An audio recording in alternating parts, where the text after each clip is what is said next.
ଆଜିଠୁ ଝୁଲଣ ଯାତ୍ରା। ଶ୍ରୀମନ୍ଦିର ସମେତ ଶ୍ରୀକ୍ଷେତ୍ରର ବିଭିନ୍ନ ମଠ ବାଡ଼ି ମାନଙ୍କରେ ଝୁଲଣ ଯାତ୍ରା ଅନୁଷ୍ଠିତ ହୋଇଛି। ଶ୍ରାବଣ ଶୁକ୍ଳ ଦଶମୀରୁ ଭାଦ୍ରବ ମାସ କୃଷ୍ଣପକ୍ଷ ପ୍ରତିପଦା ପର୍ଯ୍ୟନ୍ତ ଏହି ପର୍ବ ପାଳନ କରାଯାଇଥାଏ। ସମଗ୍ର ମୁକ୍ତି ମଣ୍ଡପକୁ ପାରମ୍ପରିକ ସୋଲ ଓ ଜରି ଜମ୍ବୁରା କାର୍ଯ୍ୟରେ କାଠ ନିର୍ମିତ ଝୁଲା ସଜାଯାଇ ଏକ କୁଞ୍ଜ ନିର୍ମାଣ କରାଯିବ। ଏହି କୁଞ୍ଜକୁ ସୁନ୍ଦର ଆଲୋକମାଳରେ ସୁସଜ୍ଜିତ କରାଯିବା ସହିତ କୁଞ୍ଜରେ ମଦନମୋହନ, ଭୂଦେବୀ, ଶ୍ରୀଦେବୀ ବିଜେ କରିବାର ପରମ୍ପରା ରହିଛି। ତେବେ ମଣ୍ଡପ ତଳେ ଭୀମ ଅର୍ଜୁନ ଶୋଭା ମଣ୍ଡନ କରିବା ସହ ଦୁଇ ପାର୍ଶ୍ୱରେ କାଳୀୟ ଦଳନ ଓ କୃଷ୍ଣ ଜନ୍ମର ଲୀଳା ପ୍ରଦର୍ଶିତ ହୁଏ।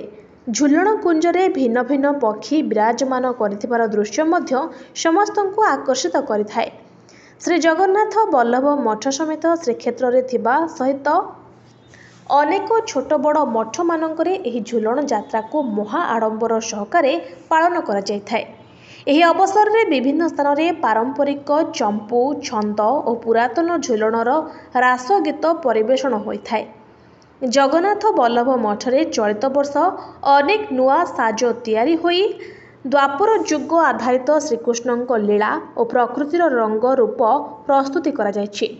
Bureau report, NTV।